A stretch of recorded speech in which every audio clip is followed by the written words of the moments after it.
ठीक है बच्चे, अब जो हम टॉपिक आज शुरू कर रहे हैं बच्चे, अरविंदो के ही नोट्स में तुम लोगों के पास गांधी होंगे, ठीक है ना। आज हम लोग गांधी के बारे में बातचीत करेंगे, गांधी का पूरा देखेंगे उनका, ठीक है, उनका गांधी का जन्म से लेकर और उनका जब तक जीवन था बच्चे, जब तक वो जीवित रहे तब तक उन्होंने क्या क्या कार्य कर रखे हैं बच्चे। और जो गांधी हैं, ठीक है, और गांधी के जो विचार हैं, ठीक है, वो गांधी जो हैं वो किन विचारों से एक प्रकार से प्रभावित थे बच्चे, उन विचारों को भी हमें क्या करना है, एक प्रकार से करना है। तो मैं शो करा देता हूँ तुम लोग को नोट्स।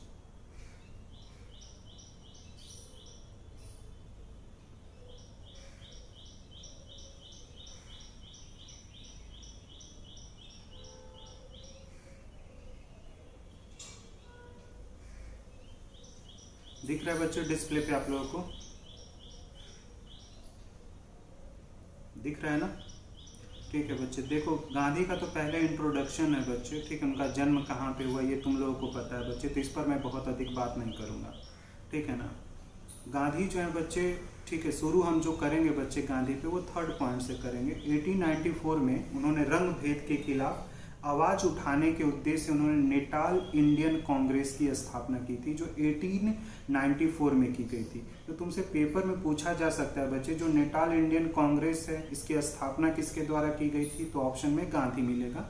या तुमसे ये पूछा जा सकता है बच्चे, जो नेटाल इंडियन कांग्रेस है इसका उद्देश्य क्या था, तो दक्षिण अफ्रीका में जो बच्चे रंग के आधार पे भेदभाव जो था बच्चे, उस भेदभाव के खिलाफ उन्होंने नेटाल इंडियन कांग्रेस के द्वारा क्या की थी, आवाज उठाई थी बच्चे। और माना जाता है गांधी जी का जो सत्याग्रह का आंदोलन था, जो गांधी का सत्याग्रह आंदोलन है बच्चे, वो यहीं से एक प्रकार से क्या होता है, शुरू होता है। गांधी का जो सत्याग्रह आंदोलन है बच्चे, वो दक्षिण अफ्रीका से ही क्या होता है, शुरू होता है। तो दक्षिण अफ्रीका में रहते हुए बच्चे, वो एक दक्षिण अफ्रीका एक, ठीक है, वो बैरिस्टर थे, तो दक्षिण अफ्रीका वो एक व्यापारी के, ठीक है, गुजराती व्यापारी था, उसी व्यापारी के केस के, ठीक है, केस के संबंध में वो दक्षिण अफ्रीका में गए। और दक्षिण अफ्रीका पहुंचते पहुंचते उनके साथ जो रास्ते में जो उनके साथ भेदभाव किया गया था, ठीक है, उस भेदभाव को लेकर बच्चे वो दक्षिण अफ्रीका में रुकते हैं बच्चे। और दक्षिण अफ्रीका में जो खास तौर से ब्लैक लोग थे, जो ब्लैक थे बच्चे, उनके साथ बड़े लेवल पर एक प्रकार से क्या हो रहा था, भेदभाव हो रहा था। तो उसी भेदभाव के खिलाफ उन्होंने नेटाल इंडियन कांग्रेस की स्थापना की थी बच्चे। उसके बाद उन्होंने एक और सोसाइटी स्थापित की बच्चे, जिसको 1903 में, जिसको हम लोग ट्रांसवाल ब्रिटिश इंडियन सोसाइटीज बोलते हैं, ट्रांसवाल ब्रिटिश इंडियन सोसाइटी। अब हो सकता है बच्चे ना questions match of the following करके पूछ ले, ठीक है, कि नेटाल इंडियन कांग्रेस की स्थापना कब हुई थी, तो 1894 तुम्हें याद रखना पड़ेगा। 1903 में बच्चे ट्रांसवाल ब्रिटिश इंडियन सोसाइटी की स्थापना हुई थी बच्चे। और 1 अक्टूबर 1904 को इंडियन ओपिनियन, ठीक है, ये इंडियन ओपिनियन जो है बच्चे, वो एक प्रकार का पत्रिका है बच्चे, ठीक है, जिसकी जिम्मेदारी ने 1 अक्टूबर 1904 में मिला। इसके पूरे प्रकाशन की जिम्मेदारी जो था 1904 में मिला। तो वहाँ पे इंडियन ओपिनियन थी, ठीक है, जो भी वहाँ पे भारतीय समाज था बच्चे, ठीक है, उनसे संबंधित लोग अपनी राय देते थे उस पेपर में, उस पत्र में।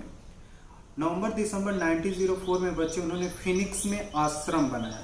गांधी जहां भी जाते थे बच्चे, वो आश्रम बनाते थे और उसी आश्रम में वो क्या करते थे, रहते थे। तो फिनिक्स जो आश्रम है बच्चे, वो भी दक्षिण अफ्रीका में था। तो फिनिक्स आश्रम की स्थापना 1904 में किया बच्चे। और गांधी जी जो है बच्चे, वो 9 जनवरी 1915 को क्या होते हैं, भारत लौट आते हैं बच्चे, ठीक है, भारत 1915 में वो भारत आते हैं बच्चे।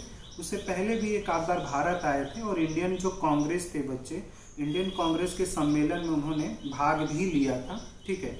और जो गोपाल कृष्ण गोखले हैं बच्चे, जो गोपाल कृष्ण गोखले हैं, वो गांधी के पॉलिटिकल टीचर हैं बच्चे, राजनीतिक जो गुरु हैं गांधी के, वो गोपाल कृष्ण गोखले थे बच्चे। गोपाल कृष्ण गोखले से गांधी बहुत अधिक प्रभाव थे। और गोपाल कृष्ण गोखले जब अध्यक्ष थे बच्चे, उन्हीं के समय वो भारत आए थे और कांग्रेस जो सम्मेलन था उसमें उन्होंने, राष्ट्रीय कांग्रेस जो सम्मेलन होता था उसमें भी उन्होंने क्या किया था, भाग लिया। जो 9 जनवरी 1915 है बच्चे, 9 जनवरी 1915 को जब भारत वो वापस लौटते हैं बच्चे, तो इसको NRI डे के रूप में भी क्या किया जाता है, मनाया जाता है। अप्रवासी दिवस जो है बच्चे, अप्रवासी दिवस हर 9 जनवरी को क्या किया जाता है, मनाया जाता है, ठीक है, अप्रवासी दिवस जो NRIs हैं बच्चे, ठीक है। और गांधी जी 9 जनवरी 1915 को भारत आते हैं बच्चे, और 1915 से लेकर 16 तक भारतीय राजनीति में, ठीक है, वो दिलचस्पी नहीं दिखाते हैं। 1916 के बाद वो भारतीय राजनीति में दिलचस्पी लेना शुरू करते हैं बच्चे।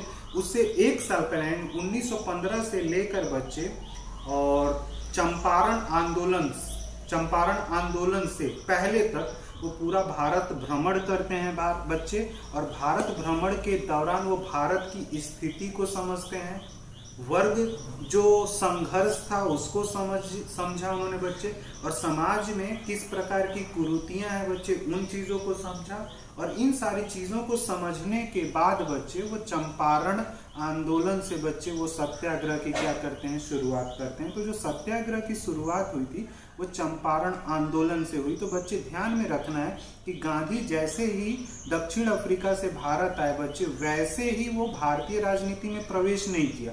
भारतीय राजनीति में प्रवेश करने से पहले वो लगभग बच्चे 1 साल तक वो भारत भ्रमण किए थे। और उस भारत भ्रमण के दौरान वो भारत की सामाजिक, राजनीतिक, आर्थिक स्थिति को समझा, समाज में लोगों का किस प्रकार का संबंध है उन चीजों को समझा। और फिर ये भी समझने के बाद उन्होंने ये सोचना शुरू किया कि भारत में मानव एकता कैसे निर्मित की जा सकती है, मानव एकता कैसे निर्मित होगी।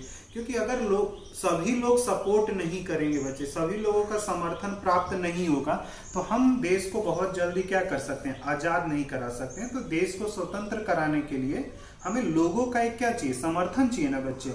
और लोग, और हमारे समाज में क्या था, जात पात बहुत था, छूत अछूत बहुत था, महिलाओं को घर के अलावा बाकी सामाजिक कार्य में प्रवेश नहीं करने दिया जाता था बच्चे, ऊंच नीच बहुत अधिक था, आर्थिक जो खाड़ी थी, आर्थिक जो गैप था बच्चे, इकोनॉमिकल जो गैप था वो भी बहुत अधिक था। तो इस स्थिति में लोगों को क्या करना था, एक करना था बच्चे, कि लोगों को एक किया जाए और फिर सत्य के लिए क्या किया जाए, आंदोलन चलाया जाए और अपने अधिकारों को क्या किया जाए, प्राप्त किया जाए। तो ये सब करने से पहले गांधी जो है बच्चे वो 1 साल तक क्या करते हैं, भ्रमण करते हैं। तो गांधी को बच्चे कुछ लोग नेता नहीं, गांधी को कुछ लोग सन्यासी भी बोलते हैं। बड़े बड़े जो स्कॉलर्स हैं बच्चे वो गांधी को नेता नहीं, कभी गांधी को लोग एक प्रकार से नेता न बोल के गांधी को लोग एक प्रकार से सन्यासी बोलते हैं। यानी उनका जो व्यवहार था बच्चे, उनका जो व्यक्तित्व था वो कहीं ना कहीं एक सन्यासियों वाला व्यक्तित्व था बच्चे,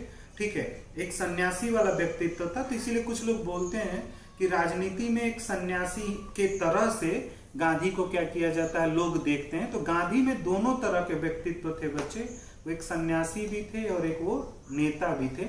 और जब वो दक्षिण अफ्रीका से बच्चे भारत आए तो अहमदाबाद में उन्होंने साबरमती जो है बच्चे, वहां पर वो आश्रम, मतलब मैंने बोला ना कि गांधी जहां भी, जब तक उन्होंने अपने जीवन को जिया, तो जीवन को जीने के दौरान बच्चे वो आश्रम बनाकर ही क्या करते थे, रहते थे। तो उनका पहला आश्रम जो था बच्चे वो फिनिक्स में देखा गया, दक्षिण अफ्रीका में। भारत आने के बाद उन्होंने साबरमती में आश्रम बनाया बच्चे। और भारत स्वतंत्रता संग्राम के दौरान वो जहां जहां जाते थे बच्चे, वहां पे वो आश्रम बनाकर रहते थे। और गांधी के व्यक्तित्व पे बच्चे, जो गांधी का व्यक्तित्व था उस पर धर्म का भी बहुत अधिक प्रभाव था। अध्यात्म और धर्म का प्रभाव हम लोग गांधी के व्यक्तित्व पर देख सकते हैं। जो अरबिंदो का धर्म कल मैंने तुम्हें पढ़ाया था, कल अरबिंदो का जो अध्यात्म पढ़ाया था बच्चे, ठीक है ना, और अरबिंदो की जो सोच थी धर्म को लेकर, वही एकदम तुम देख सकते हो किसके ऊपर, गांधी के विचारों के ऊपर भी दिखेगा बच्चे। गांधी के ऊपर जैन धर्म का भी प्रभाव था बच्चे, और वैष्णव धर्म का भी क्या है बच्चे, प्रभाव है बच्चे। और वो धर्म को संप्रदाय जैसी चीजों से नहीं जोड़ते हैं, वो धर्म को मानव एकता के रूप में देखते हैं बच्चे, धर्म को मानव कल्याण के रूप में देखते हैं, धर्म को मानव विकास के रूप में देखते हैं बच्चे। तो धर्म को इस रूप में गांधी क्या कर रहे थे, देख रहे थे। इसलिए गांधी ने राजनीति और धर्म का पृथककरण नहीं किया है बच्चे, जैसे अरबिंदो ने राजनीति और धर्म का पृथककरण नहीं किया। तो धर्म जो है वो लोगों को क्या करता है बच्चे, नैतिक बनाता है। और धर्म लोगों के आत्मा से बच्चे स्वार्थपन को क्या करता है, समाप्त करता है। तो जब धर्म जो है लोगों के आत्मा से अगर स्वार्थपन को समाप्त कर देगा बच्चे, तो लोग सिर्फ क्या करेंगे, अपनी इच्छाओं के लिए, जितनी आवश्यकता है उतनी आवश्यकताओं के लिए क्या करेंगे, कार्य करेंगे बच्चे। तो ये चीजें हैं बच्चे, ध्यान में रखना। सुभाष चंद्र बोस जो है बच्चे वो गांधी को राष्ट्रपिता बोलते हैं। सुभाष चंद्र बोस के द्वारा गांधी, महात्मा गांधी को जो उपाधि थी बच्चे, राष्ट्रपिता की जो उपाधि है वो सुभाष चंद्र बोस के द्वारा दी गई थी बच्चे, ये ध्यान में रखना है। गांधी को जो राष्ट्रपिता का फादर ऑफ नेशंस की जो टाइटल दी गई थी बच्चे, वो सुभाष चंद्र बोस के द्वारा दी गई है। और रविन्द्रनाथ टैगोर गांधी को महात्मा बोलते थे। गांधी जो है वो क्या है, एक महात्मा है। गांधी जो है वो एक नेता नहीं है बच्चे। और गांधी जो है बच्चे, ठीक है, गांधी जो है वो एक प्रकार से जो आदर्शवादी विचारधारा था, जो आदर्शवादी विचारधारा में लोग किस पर महत्व देते हैं, शांति पर बल देते हैं, सहयोग पर बल देते हैं, कल्याण पे बल देते हैं। ये आदर्शवादी विचारधारा में शांति, कल्याण, विकास, कर्तव्य, नैतिकता, ये सारे के सारे आदर्शवादी विचारधारा के तत्व हैं। तो जो आदर्शवादी विचारधारा था बच्चे, उसका व्यवहारिक जो उपयोग है बच्चे, वो गांधी के द्वारा किया गया था बच्चे। वो समाज में चाहते थे कि परिवर्तन हो, समाज में लोगों की स्थिति में सुधार आए, लेकिन वो शांतिपूर्ण तरीके से होनी चाहिए, बातचीत के द्वारा होना चाहिए, लोगों के मदद के द्वारा होना चाहिए बच्चे। वो इस तरह की चीजों का क्या करते थे, समर्थन करते थे। तो गांधी जो है बच्चे, वो जो आदर्शवादी विचारधारा था, उस आदर्शवादी विचारधारा को क्या करते हैं बच्चे, व्यवहारिक रूप में लागू करते हैं। और आदर्शवादी विचारधारा में बच्चे, जो आदर्शवादी विचारकों में हम जब पश्चात विचारकों को देखते हैं बच्चे, तो उसमें नाम आता है हीगल का, टी.एच. ग्रीन का, इमैनुअल कांट का। ये आदर्शवादी विचारक हैं बच्चे। और जो आदर्शवादी विचारधारा थी बच्चे, उदारवाद की जो कमियां थी, ठीक है, उन कमियों को दूर करने के लिए एक प्रकार से क्या किया गया था, आदर्शवाद जैसी विचारधारा को लाया गया था बच्चे। तो गांधी जो है वो कहीं ना कहीं आदर्शवादी विचारधारा से जुड़े हुए हैं, आइडियलिज्म से क्या हुए, ठीक है, आइडियलिज्म फिलॉसफी में वो क्या करते हैं बच्चे, विश्वास करते हैं। और आइडियलिज्म में कर्तव्य, मॉरलिटीज, ह्यूमन डेवलपमेंट, पीस, सिक्योरिटीज, इन सभी चीजों की क्या होती है बच्चे, बात होती है। कोई प्रॉब्लम है तो संस्थाओं के द्वारा उन प्रॉब्लम को हल करने की बात होती है। अब अंतरराष्ट्रीय संबंध से इस चीज को जोड़ सकते हो, ठीक है। तो गांधी जो है बच्चे, वो कहीं ना कहीं आइडियोलॉजी में क्या करते हैं बच्चे, विश्वास करते हैं। और गांधी का मानना था बच्चे, सत्य ही ईश्वर है, यानी जो सत्य है बच्चे वही भगवान है।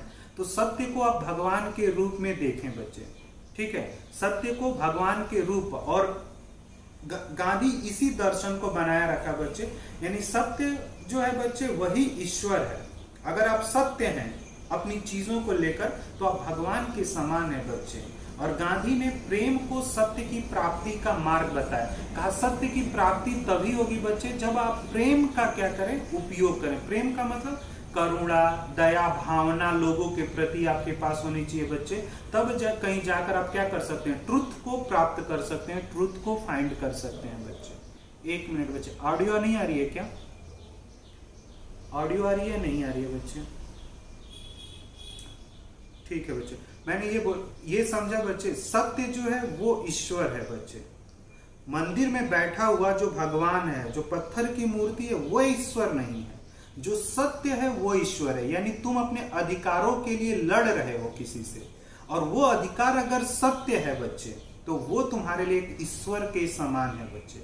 और सत्य की प्राप्ति, यानी जो तुम चीजें चाहते हो, उस चीज को तुम प्रेम के द्वारा ही प्राप्त कर सकते हो। प्रेम का मतलब ये होता है कि बातचीत के द्वारा, शांतिपूर्ण तरीके के द्वारा उन चीजों की क्या हो सकती है, प्राप्ति हो सकती है बच्चे। तो सत्य यानी मुझे कोई वस्तु चाहिए बच्चे, तो अगर मुझे कोई वस्तु चाहिए, किसी ने मेरे वस्तु को ले रखा है बच्चे, तो अगर मैं उससे लड़ झगड़ कर उस वस्तु को लेने की कोशिश करूंगा बच्चे, तो कभी भी वो वस्तु मुझे देगा नहीं। लेकिन मैं अगर उसे शांतिपूर्ण तरीके से बातचीत करूं, उसे मैं समझाऊं, भाई ये तुम्हारी चीज नहीं है, ये मेरी चीज है, ये गलती से तुम्हारे पास आ गई है, इसलिए ये चीज आप मुझे क्या कर दें, वापस करा दें। गांधी इस तरीके पर बल देते हैं बच्चे, यानी शांतिपूर्ण तरीके से ही सत्य को प्राप्त किया जा सकता है। यानी भारत का अधिकार है बच्चे कि भारत के लोगों पे भारत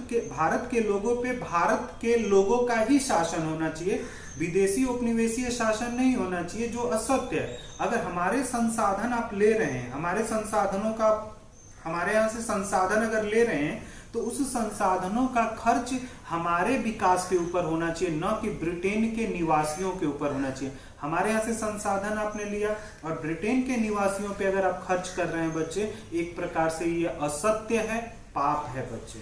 सत्य क्या है कि ये जो संसाधन है वो भारतीय समाज के हित के लिए खर्च होना चाहिए। और गांधी ने इस चीज को समझाने के लिए बच्चे प्रेम का सहारा लिया, यानी प्रेम के द्वारा ही हम लोगों के हृदय को परिवर्तित कर सकते हैं। कोई व्यक्ति लालची है बच्चे, कोई व्यक्ति स्वार्थी है, कोई व्यक्ति फरेबी है, कोई व्यक्ति मतलबी है, तो उस व्यक्ति के व्यक्तित्व में अगर तुम्हें सुधार करना होगा बच्चे, तो तुम किस तरीके से सुधार कर सकते हो?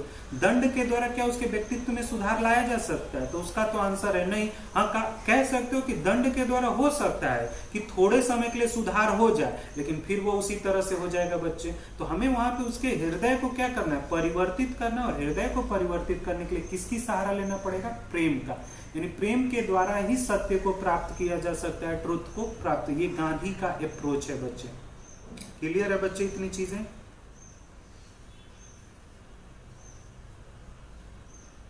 क्लियर है इतनी चीजें बच्चे?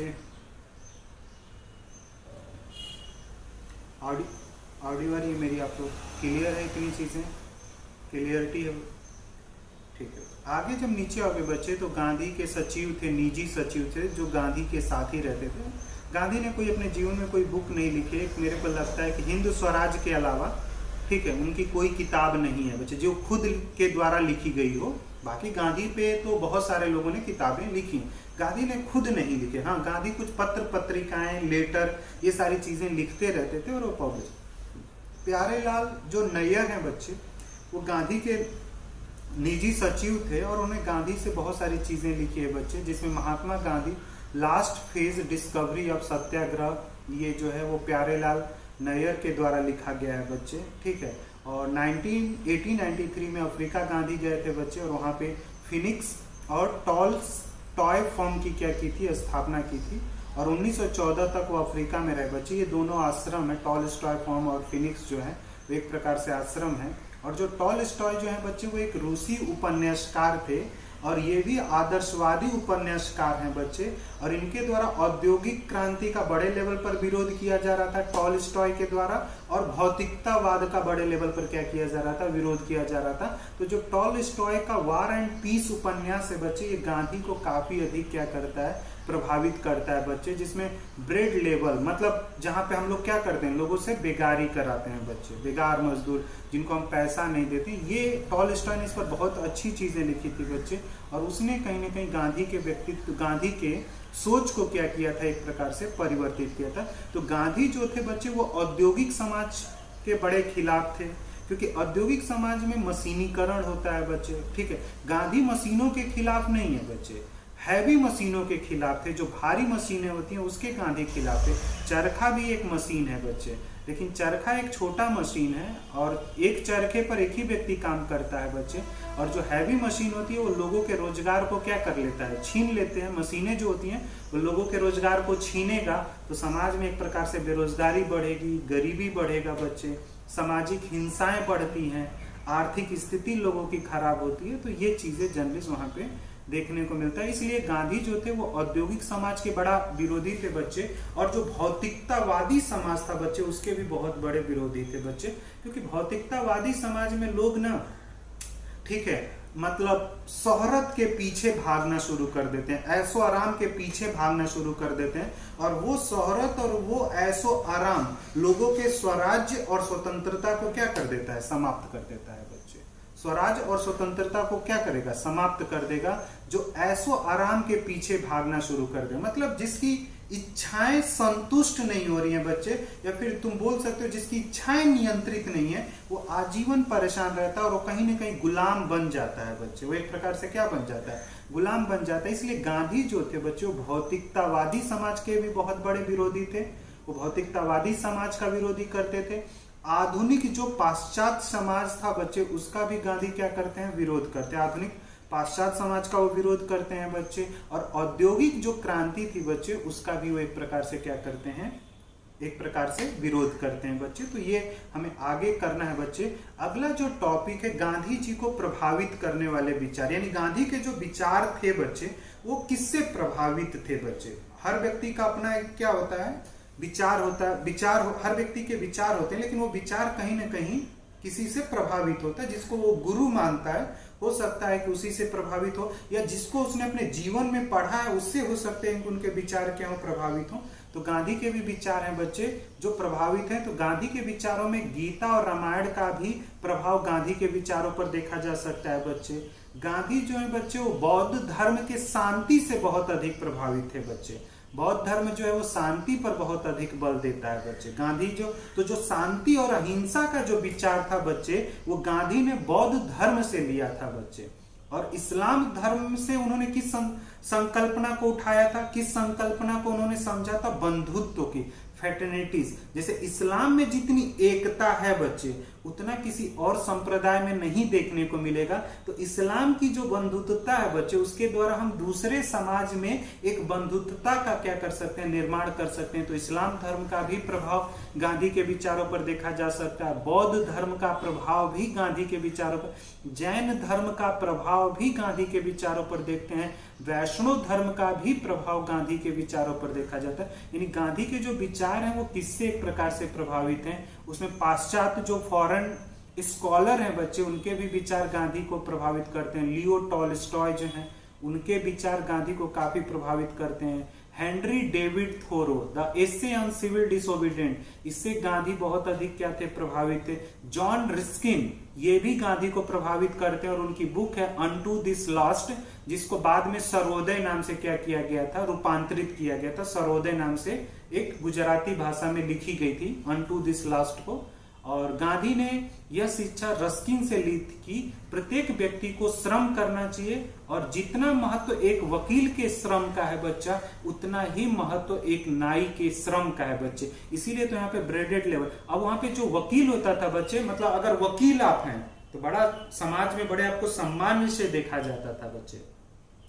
पहले क्या होता था, बैरिस्टर, आज तो जैसे आईएएस को बड़ा सम्मान से देखते हैं, आईपीएस को बड़े सम्मान से देखते हैं। सरकारी नौकरियों वाले, नौकरी में जो लोग हैं बड़े पदों पे जो हैं उनको एक सम्मान की दृष्टि से देखा जाता है बच्चे। लेकिन जब देश गुलाम था और उस समय लोगों को बड़े सम्मान की दृष्टि से उन लोगों को देखा जाता था बच्चे जो बैरिस्टर होते थे, जो एक प्रकार से बैरिस्टर होते थे, उनको बड़े सम्मान की दृष्टि से लोग क्या करते थे, देखते थे। पूरी तरह से सम्मान की दृष्टि से देखा जाता था। और जैसे नाई, धोबी, इन लोगों को ना बड़ा हीन दृष्टि से लोग देखते थे। तो गांधी ने बोला अगर एक नाई श्रम कर रहा है तो उसका भी उतना महत्व है जितना एक वकील का समाज में महत्व है। दोनों का महत्व जो है वो क्या है, एक बराबर है। तो हम ऐसा नहीं कि हमने वकील को महत्व देंगे लेकिन जो नाई है बच्चे, जो बाल काटने वाला है, उसको हम महत्व ही नहीं दे रहे हैं। जैसे समाज में नाई, धोबी को बड़ा लोग रिस्पेक्टफुली बातचीत नहीं करते, गाली गलौज करके बातचीत करना, अरे तरे करके बातचीत करना, ये चीज, इसका गांधी ने विरोध किया था। और ये जॉन रस्किन से लिया था। और जॉन रस्किन ने बोला कि सभी के श्रम का हमें सम्मान करना चाहिए। ठीक है, आप टीचर हैं तो आपका सम्मान हो रहा है, तो उसी समाज में एक कपड़ा साफ करने वाला जो है बच्चे उसका भी सम्मान होना चाहिए। एक सफाई करने वाला जो कर्मचारी है उसका भी सम्मान होना चाहिए। हमें सभी का एक प्रकार से क्या करना चाहिए, सम्मान करना चाहिए। तो गांधी जी ने गांधी जो है वो भी किसको महत्व देते हैं, श्रम को। और मार्क्स जो है बच्चे वो भी श्रम को क्या करता है, महत्व देता है। इसलिए कहीं कहीं लोग क्या कर देते हैं, गांधी को मार्क्स से भी मिलाने की कोशिश करने लगते हैं, जो बाई चांस कुछ विचार मिल जाते हैं बच्चे। क्लियर बच्चे, आवाज आ रही है मेरी आप लोगों को? ठीक है। और लियो जो टॉलस्टॉय हैं बच्चे, उन्होंने वार एंड पीस, ये बोल लिया करो अपने मुंह में भी, तुम लोग एक आध दो बार रिपीट मार लोगे ना, Leo Tolstoy War and Peace, तो ये तुम्हें हो सकता है कि तुम्हारे दिमाग में कहीं सेट हो जाए। अनटू दिस लास्ट, जितना इन नामों को हम लोग बोल बोल कर पढ़ेंगे ना, बुकों का नाम, ये काफी फेमस बुक्स होती हैं बच्चे, तो ये कहीं ना कहीं पेपर में फेमस बुक्स ही पूछी जाती हैं। तो अगर तुम इसको बोल बोल कर पढ़ोगे बच्चे तो वो तुम्हें क्या हो जाएगा, याद हो जाता है दिमाग में। किताब याद करने का तरीका यही होता है कि हम उसको बोल बोल कर क्या करें, रीड करें बच्चे। ये हमारे लिए क्या होता है, जरूरी होता है बच्चे। तो गांधी को प्रभावित करने वाले विचार तो हमने देख लिया एक ऊपर बच्चे। ठीक है, हाँ, कुछ आध्यात्मिक पक्ष भी हैं जो गांधी के विचारों को प्रभावित करते हैं बच्चे। गांधी मूलतः धार्मिक और आध्यात्मिक व्यक्ति थे बच्चे। ठीक है, लेकिन धर्म का मतलब ये, उनके लिए धर्म ये नहीं था बच्चे कि मुझे बैठकर भगवान के चरणों में पूरा दिन पूजा पाठ में लगा देना, वो उनके लिए धर्म नहीं था। पूजा पाठ में उनके लिए धर्म ये था कि हमें समाज की जो समस्याएं हैं बच्चे, समाज के कल्याण के लिए हमें कर्म करना है। कर्म उनके लिए क्या था बच्चे? धर्म था। ठीक है ना। एक क्या होता है, धर्म जो है बच्चे, वो धर्म को कर्म के रूप में देखते थे। गांधी के लिए धर्म जो है वो कर्म के रूप में, मंदिर में भगवान के चरणों में बैठना उनके लिए धर्म नहीं था। धर्म उनके लिए कर्म था कि हमें समाज की जो भी समस्याएं हैं उसको क्या करना है? सही करना है, ठीक करना है, सुधार करना है। और गांधी जो है बच्चे वो कहीं ना कहीं आध्यात्मिक व्यक्ति थे बच्चे। वो आध्यात्म पे बहुत अधिक बल देते थे। आध्यात्मिक जो व्यक्ति होता है बच्चे, वो मानव कल्याण के बारे में सोचता है, इंसान से प्यार करे बच्चे, इसके बारे में सोचता है, मानव विकास के बारे में सोचता है, पूरे समाज के विकास में सोचता है बच्चे। तो उन तरह के व्यक्तियों को हम लोग आध्यात्मिक व्यक्ति बोलते हैं। यानी इनके लिए ज्ञान प्राप्त करने का जो साधन है बच्चे, वो क्या है? आध्यात्म है। तो गांधी जो है बच्चे, वो धर्म और आध्यात्म भी गांधी को क्या करते हैं? प्रभावित करते हैं। तो अगर अजर्सन रीजन में कोई प्रश्न आता है बच्चे गांधी से, तो उस क्वेश्चन को क्या करना है बच्चे? तुम्हें देखना है बच्चे। गांधी के राजनीतिक गुरु जो है बच्चे, वो गोपाल कृष्ण गोखले हैं। गांधी के जो पॉलिटिकल गुरु थे, पॉलिटिकल जो टीचर थे, वो गोपाल कृष्ण गोखले। और वहां पे उन्होंने गोपाल कृष्ण गोखले से राजनीति को नैतिक एवं सेवा के रूप में देखते थे। गांधी के लिए राजनीति क्या थी? राजनीति गांधी के लिए सेवा थी बच्चे। गांधी के लिए राजनीति क्या है? सेवा है। वो राजनीति शक्ति प्राप्त करने के लिए नहीं कर रहे हैं, शक्ति के लिए संघर्ष राजनीति गांधी के लिए नहीं है बच्चे। गांधी के लिए राजनीति क्या? मुझे मानव को सही पथ पर लेकर जाना है, समाज की जो समस्या है उसको दूर करना है, जो गरीब लोग हैं, जो कमजोर लोग हैं, उनकी हमें क्या करना है? सेवा करना है। तो गांधी के लिए राजनीति ये है बच्चे। गांधी के लिए नैतिकता है राजनीति, गांधी के लिए सेवा है राजनीति बच्चे। तो ये चीजें, इसलिए उन्होंने संतों में राजनेता और राजनेता में उन्हें संत कहा जाता है। तो ये सीधा कभी प्रश्न पूछा जा सकता है बच्चे कि संतों में राजनेता और राजनेता में संत किसे कहा गया है बच्चे? तो वहां पे गांधी आपको क्या करना है? टिक करना है बच्चे। और गांधी के विचारों का जो मूल केंद्र है बच्चे, गांधी के जो विचारों का मूल केंद्र है बच्चे, वो सत्य एवं अहिंसा है बच्चे। पूरा उन्होंने जो राजनीति, जो गांधी की राजनीति थी बच्चे, वो सत्य और अहिंसा पर आधारित है बच्चे। ठीक है ना। और उन्होंने सार्वजनिक जीवन में भी सत्य और अहिंसा का उपयोग किया और राजनीतिक जीवन में भी बच्चे उन्होंने सत्य और अहिंसा का उपयोग किया। यानी उनका व्यक्तिगत जीवन में भी सत्य और अहिंसा है बच्चे, और उनका जो पॉलिटिकल लाइफ था उसमें भी वो सत्य और अहिंसा को क्या करते हैं? महत्व देते हैं बच्चे। गांधी पूर्ण रूप से नैतिकतावादी हैं बच्चे। नैतिकतावादी का मतलब जो लोग अपने कर्तव्यों को बेहतर तरीके से समझते हैं, जो लोग कर्तव्य में निहित स्वतंत्रता को महसूस करते हैं बच्चे। कर्तव्य ही लोगों के लिए क्या एक प्रकार से स्वतंत्रता है। सत्य और गलत के बीच में जो लोग अंतर कर पाते हैं वो लोग नैतिक व्यक्ति हैं बच्चे। सत्य और असत्य में अंतर करना, झूठ और सही में अंतर करना, उन लोगों को आप नैतिकवादी बोल सकते हो, नैतिकतावाद बोला सकते हो। तो तुमसे पूछे कि नैतिकतावाद क्या है, तो मतलब जो सही और गलत में अंतर कर सके वो क्या है? नैतिक है बच्चे। गांधी के लिए बच्चे साध्य एवं साधन दोनों की पवित्रता पर अधिक बल दिया जाता है बच्चे। तो गांधी जो है वो साध्य एवं साधन दोनों की पवित्रता पर क्या करते हैं? बल देते हैं। यानी साध्य को प्राप्त करना है मुझे, तो साधन सही होना चाहिए। साध्य क्या है? मुझे नेट का परीक्षा प्राप्त क्लियर करना है, तो साधन क्या होना चाहिए? पूरी मेहनत होनी चाहिए। ये नहीं कि बिना मेहनत किए हुए पैसा देकर मैंने नेट का स्कोर कार्ड प्राप्त कर लिया बच्चे। वो गांधी के लिए असत्य है, पाप है, गलत है। क्यों? क्योंकि साधन आपने सही उपयोग नहीं किया। तो कोई बच्चा अगर फर्स्ट क्लास नकल करके प्राप्त कर रहा है बच्चे, और एक बच्चा मेहनत करके फर्स्ट क्लास नंबर ला रहा है, तो जो नकल करके फर्स्ट क्लास नंबर लेकर आ रहा है बच्चे, वो फेल के समान है। क्यों? क्योंकि जो साधन उसने इस्तेमाल किया है वो पूरा का पूरा साधन ही गलत है। तो साध्य क्या हो जाएगा? वो गलत हो जाएगा बच्चे। तो गांधी ने बोला कि राजनीति में हमें जो भी करना है, राजनीति के द्वारा जो भी चीजें प्राप्त करनी है, उसके लिए साधन भी पवित्र होना चाहिए, तो ही साध्य को पवित्र माना जाएगा। तो साधन और साध्य दोनों की पवित्रता पे वो क्या करते हैं? बच्चे बल देते हैं। यानी अगर साधन अपवित्र है बच्चे, तो साध्य पवित्र नहीं होगा। गांधी के अनुसार साध्य क्या होगा? अपवित्र होगा। यानी अगर एंड आपका बच्चे प्योर तभी माना जाएगा जब मीन्स प्योर होगा। अगर मीन्स प्योर नहीं है बच्चे तो एंड भी प्योर हम नहीं मानेंगे। ये गांधी ने चीजें बोली थी बच्चे।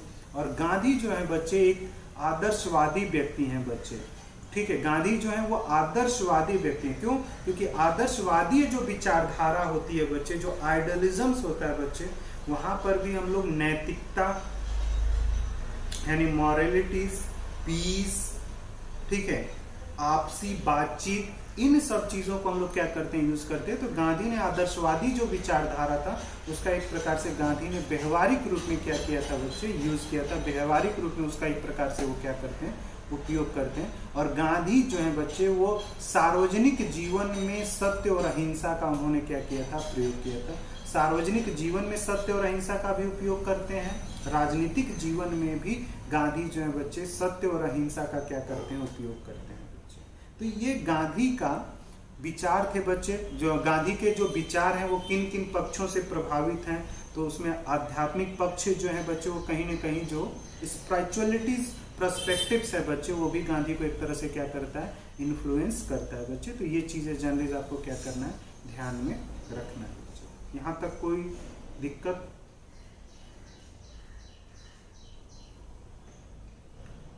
ठीक है बच्चे। जब आगे आएंगे बच्चे तो गांधी के अनुसार धर्म और राजनीति क्या है। गांधी के अनुसार धर्म और राजनीति क्या है बच्चे।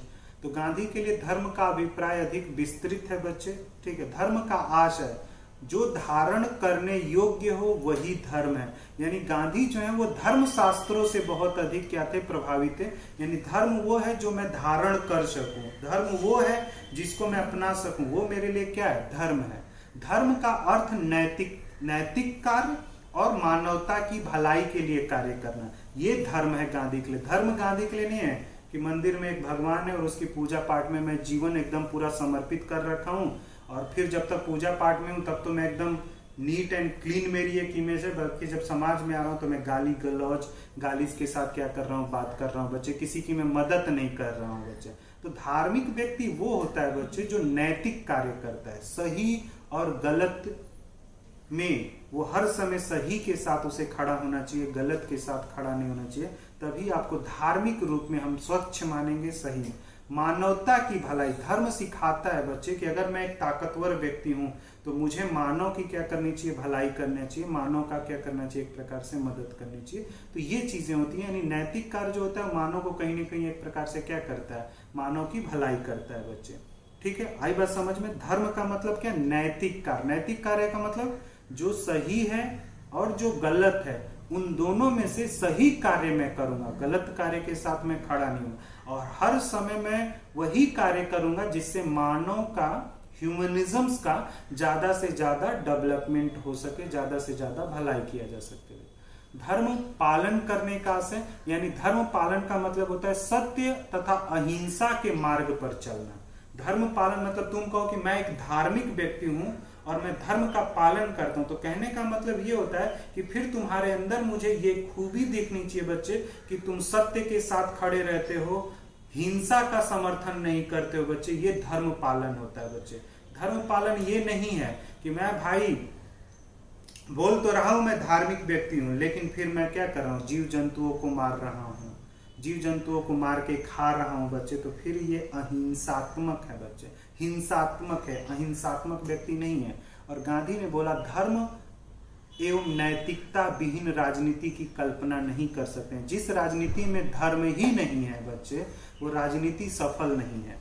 राजनीति की पूरी सफलता निर्भर करती है धर्म के आधार पर। यानी धर्म और राजनीति को एक साथ लेकर चल रहे हैं बच्चे। अगर धर्म नहीं होगा तो नैतिकता विहीन राजनीति होगी। धर्म जो है वो लोगों को नैतिक बनाता है और धर्म ही सिखाता है बच्चे। हम लोगों को धर्म ही सिखा रखा है कि हमें अपने से कमजोर लोगों का मदद करना चाहिए, कोई परेशानी में है तो उसकी हमें मदद करना चाहिए, जो कोई भूखा प्यासा है तो उसे मुझे मदद कर देना चाहिए, कोई गरीब व्यक्ति है तो उसे मुझे पढ़ा देना चाहिए। ये हमें धर्म सिखाता है बच्चे। और इसी आधार पे तो पाश्चात्य धर्मों की क्या करते हैं, आलोचना करते हैं। क्यों? क्योंकि जो पाश्चात्य देश हैं बच्चे वो धर्म को महत्व नहीं देते हैं।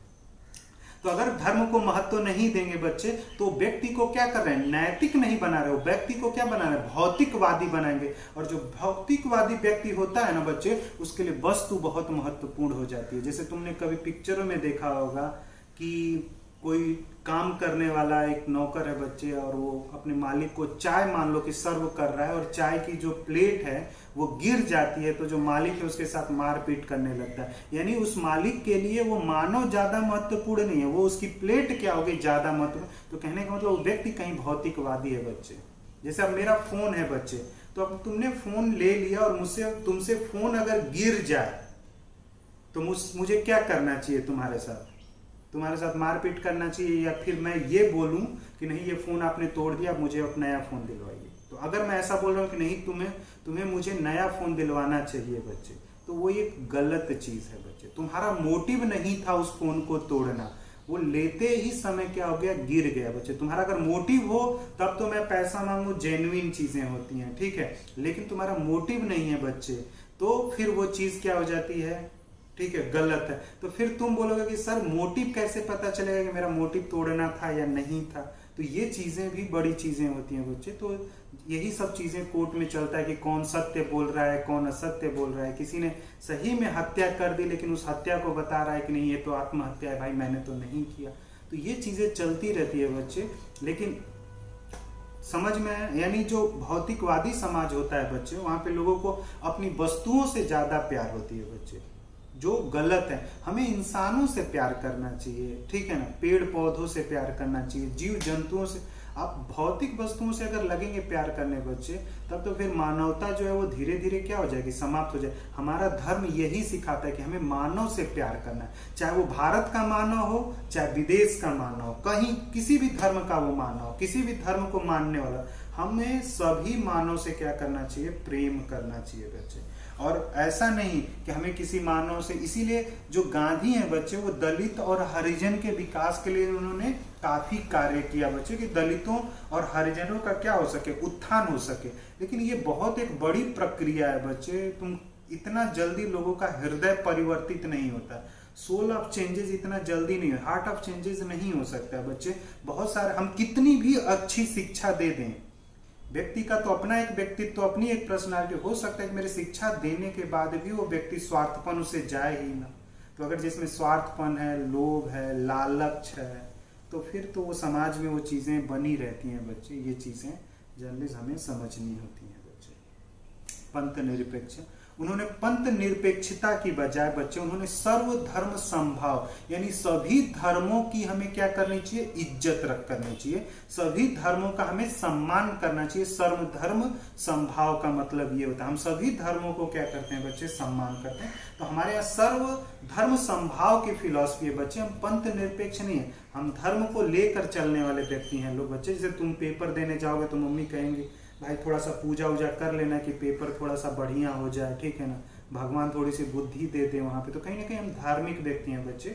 पेपर तो तुम्हारे ही मेहनत से वो होने वाला है, लेकिन कहने का मतलब एक तुम्हें शांति जो है बच्चे वो प्राप्त होगी, तुम्हारा ध्यान इधर उधर डाइवर्ट नहीं होगा। तो ये चीजें, तो इसलिए गांधी जो है बच्चे वो पंथ निरपेक्षता के जगह पे वो किसकी बात करते हैं, सर्वधर्म समभाव। और सर्वधर्म समभाव का मतलब हम सभी धर्म के लोगों को महत्व देते हैं बच्चे।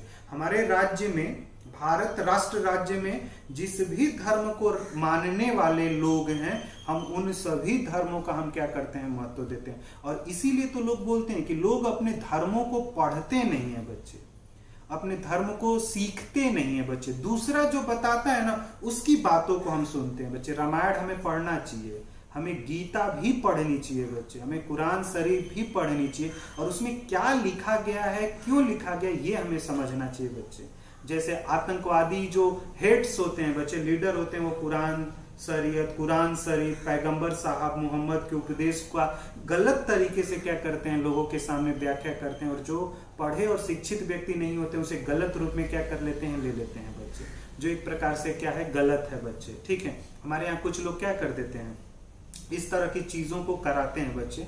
जो धर्म निरपेक्षता है बच्चे, ठीक है, जो धर्म निरपेक्ष है, ठीक है, वहां पे हमारे यहाँ तुम देखोगे इस चीज को लेकर भी बहुत डिबेट चलता रहता है कि सिर्फ धर्म निरपेक्षता हिंदुओं के लिए ही है, मुस्लिमों के लिए धर्म निरपेक्षता नहीं होती है। आप हिंदुओं को बोलते हो, मुस्लिमों के लिए भी तो ये चीज़ें होनी चाहिए। सिख को आप बोलते हो, जैनिस्ट बौद्धिस्ट तो इस तरह की चीज़ें करते नहीं हैं, ठीक है ना। तो सिर्फ हिंदू संप्रदाय के लिए सिर्फ धर्मनिरपेक्षता और पंथ निरपेक्षता है, या सभी लोगों के लिए? ऐसा तो नहीं कि सिर्फ धर्म निरपेक्षता और पंथ निरपेक्षता में किसी एक को समाप्त करो। तो ये फिलॉसफी को अलग अलग तरीके से लोग क्या करते हैं बच्चे, इंटरप्रिटेट करते हैं। तो गांधी जो है बच्चे, वो धर्म और राजनीति में विभाजन नहीं करते। वो बोलते हैं कि अगर धर्म न हो राजनीति में बच्चे, तो राजनीति जो है वो नैतिकता विहीन हो जाएगी और राजनीति में लोग स्वहित के लिए कार्य करने लगेंगे, जो पाश्चात्य राजनीति में देखा गया था। पाश्चात्य राजनीति में जो संसद है बच्चे, उसकी बड़े लेवल पर वो आलोचना करते हैं। लोकतंत्र की भी, जो उदारवादी लोकतंत्र था बच्चे, उसकी भी आलोचना कर रहे थे, क्योंकि उदारवादी लोकतंत्र में अल्पसंख्यक के हितों को क्या किया जा रहा है, नुकसान पहुंचाया जा रहा है। बहुसंख्यक के हितों को आप सुरक्षित कर रहे हैं, तो ये गलत है बच्चे। धर्म ऐसा नहीं सिखाता। धर्म ये बोलता है कि चाहे वो संख्या में कम हो, चाहे वो संख्या में ज्यादा हो, सभी का संरक्षण होना चाहिए। हमारा धर्म ये सिखाता है बच्चे। ऐसा नहीं कि अल्पसंख्यकों को आप क्या कर रहे हैं, ज्यादा फायदा दे रहे हैं, बहुजन को क्या कर रहे हैं, नुकसान पहुंचा। ये चीजें सही नहीं है बच्चे। तो गांधी जो थे वो इसके एकदम खिलाफ थे। बोले कि लोकतंत्र ऐसा होना चाहिए जहां पे शासन में सभी की भागीदारी होनी चाहिए बच्चे। वो एक्चुअल लोकतंत्र है, वही वास्तविक लोकतंत्र है। और शासन में कोई भी निर्णय लिया जाए, वहां पर एक आम सहमति होना चाहिए, बहुमत के आधार पे नहीं बच्चे। बहुमत में तो 50% लोग हो गए तो ये चीजें ठीक नहीं। तो 50% लोग तो तैयार हैं बच्चे, लेकिन 50% लोगों में से तो कुछ लोग तैयार नहीं है ना बच्चे। तो एक आम सहमति होनी चाहिए। इसलिए गांधी जो है वो राजनीति में नैतिकता को लेकर चल रहे थे बच्चे। क्लियर हुआ बच्चे? मॉरलिटीज को राजनीति में रख रहे थे, क्योंकि नैतिक जो धर्म है बच्चे, जो रिलीजन है हमारा, वही लोगों को मॉरल बना सकता है बच्चे। ठीक है, मानव को प्रेम करना सिखा सकता है बच्चे। मानव के सुख दुख में शामिल होना हमें क्या कर सकता है बच्चे, सिखा सकता है। तो ये चीजें गांधी के अनुसार सत्य और अहिंसा क्या है बच्चे। तो गांधी ने अपनी आत्मकथा सत्य के प्रयोग, the story of my experimental with truth, ये गांधी की ऑटोबायोग्राफी है बच्चे। ठीक है, ये भी कभी कभी क्वेश्चंस में ये बुक्स पूछी गई है बच्चे वैसे भी, लेकिन तुम्हें क्या करना है, ध्यान में रखना है। तो गांधी ने अपनी आत्मकथा में सत्य प्रयोग की बात की है। The story of my experiment with truth में लिखा है, सत्य के लिए कोई अलग ईश्वर नहीं होता है बच्चे। अहिंसा की साधना से सत्य को प्राप्त किया जा सकता है, और सत्य की ओर ले जाने वाला मार्ग ही अहिंसा है बच्चे। तो अहिंसा के तरीके, अहिंसा की साधना ही बच्चे हमें सत्य को प्राप्त करने में मदद कर सकता है, और सत्य के मार्ग पर ले जाने में अहिंसा एक साधन के रूप में क्या करता है, कार्य करता है बच्चे। गांधी जो है वो अहिंसा को यानी नॉन वायलेंस को 2 पार्ट्स में डिवाइड करते हैं, negative non violence and positive non violence. नकारात्मक अहिंसा और सकारात्मक अहिंसा। नकारात्मक अहिंसा का अर्थ बोलते हैं किसी की हत्या न करना बच्चे, क्या है, नकारात्मक अहिंसा है। सकारात्मक रूप में अहिंसा का अर्थ प्राणी मात्र से के प्रति प्रेम भाव रखना बच्चे। क्लियर हुआ? यानी किसी की हत्या नहीं करना, हत्या न करना क्या है, निगेटिव नॉन वायलेंस है बच्चे। और पॉजिटिव नॉन वायलेंस का मतलब होता है ह्यूमन के साथ प्रेम करना, ह्यूमन के प्रति सिंपैथी रखना, सहानुभूति रखना बच्चे। गांधी के अनुसार अहिंसा मनसा वाचा कर्मणा होनी चाहिए बच्चे। आप मन से अच्छे हों, आपकी भाषा अच्छी होनी चाहिए, आपका कर्म अच्छा होना चाहिए, अहिंसा है बच्चे। अहिंसा का मतलब ये नहीं कि किसी को आप नहीं मार रहे हैं वही अहिंसा है बच्चे, किसी को नुकसान नहीं पहुंचा रहे हैं वही अहिंसा नहीं। आपका मन पवित्र होना चाहिए बच्चे। अगर तुम, ठीक है ना, मन में तो गाली दे रहे हो लेकिन उससे मिल भी रहे हो बच्चे, वो भी अहिंसा है। होता है ना कि सामने तो मैं अच्छी अच्छी बातें कर रहा हूं तुम्हारे, लेकिन पीठ के पीछे मैं क्या कर रहा हूं बच्चे, तुम्हारे खिलाफ बुरी बुरी बातें कर रहा हूं बच्चे। तो कहीं ना कहीं एक प्रकार से क्या है बच्चे, अहिंसा है। वाचा मतलब तुम्हारा जो विचार है बच्चे, तुम्हारी जो भाषा है वो बहुत सही होना चाहिए। भाषा ऐसा इस्तेमाल मत कर देना जो किसी को क्या कर दे बच्चे, ठेस पहुंचा दे, वो भी अहिंसा होता है। मारना ही हिंसा नहीं, वो भी एक प्रकार का कर्मा, सही अगर कर्म आप नहीं कर रहे हैं बच्चे तो वो भी एक अहिंसा है बच्चे। पैसा अगर मैं गलत तरीके से कमा कर लाऊं बच्चे और गरीबों का मदद कर दूं तो वो अहिंसा नहीं है, वो भी एक प्रकार से हिंसा ही है बच्चे। गलत चीज गलत ही होती है, उसको सही नहीं किया जा सकता। कोई चोर है बच्चे, वो चोरी करके पैसा ला रहा है और गरीबों का पेट भर रहा है, तो क्या उस चोर के द्वारा जो चोरी किया हुआ पैसा है बच्चे उसे हम पवित्र मानेंगे? भले वो सही कार्य के लिए लगाया जा रहा है। गांधी ने बोला नहीं, साधन गलत है बच्चे तो साध्य भी क्या हो जाएगा? गलत हो जाएगा। तो इसलिए वो गलत है बच्चे, वो सही नहीं होता। हिंसा का मतलब ये है बच्चे गांधी के अनुसार अहिंसा वह सिद्धांत है जिसमें अपने विरोधियों को प्रेम से जीता जाए।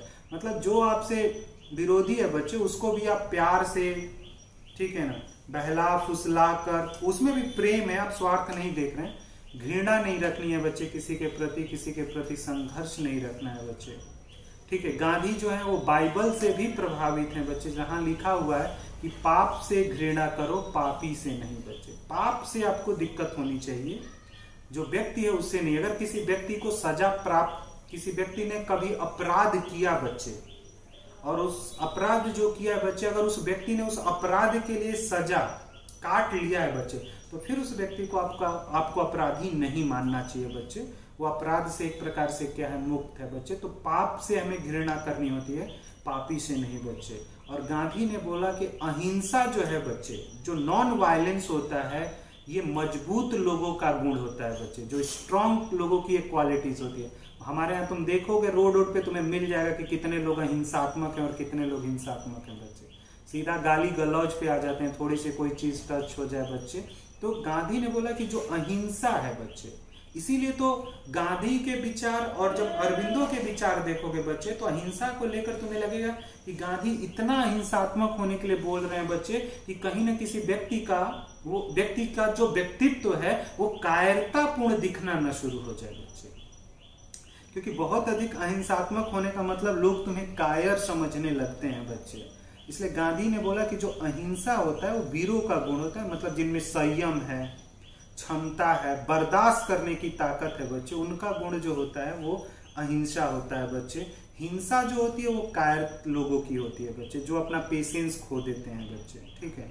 और हिंसा को चुनना सही नहीं है, ठीक है, ठीक है। तो गांधी ने बोला, इसमें से बोला गया कि कायरता में से किसी एक को चुनना हो तो मैं हिंसा को चुनूंगा, न कि कायरता को चुनूंगा बच्चे, ठीक है। तो गांधी का कहना है कि हिंसा और कायरता में से किसी एक को चुनना हो तो मैं हिंसा को चुनूंगा, न कि कायरता को बच्चे। तो इस आधार पे बोला जा सकता है कि गांधी भी कहीं कहीं पे वायलेंस हो जाते हैं बच्चे। भाई कायरता को नहीं चुन रहे हैं, गांधी किसको चुन रहे हैं? हिंसा को चुन रहे हैं। आई बस लिखा हुआ है ना यहाँ पे, देखो पढ़ो। गांधी का कहना है यदि हिंसा और कायरता में से किसी एक को चुनना हो तो मैं हिंसा को चुनूंगा, न कि कायरता को बच्चे।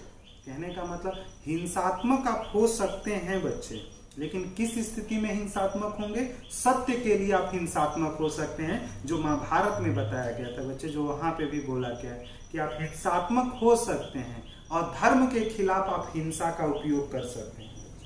धर्म के खिलाफ आप हिंसात्मक हो सकते हैं, उससे पहले आपको हिंसात्मक होने का अधिकार नहीं है बच्चे। क्लियर हुआ बच्चे? तो गांधी के अनुसार सत्य और अहिंसा क्या है? क्लियर है बच्चे? कोई दिक्कत?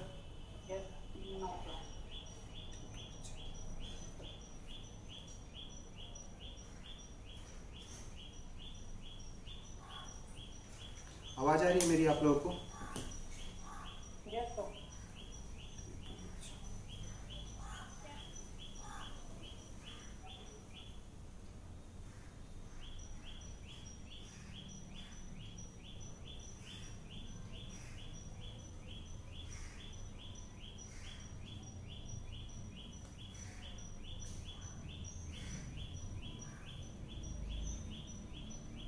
ठीक है बच्चे, आवाज आ रही है ना मेरी आप लोगों को?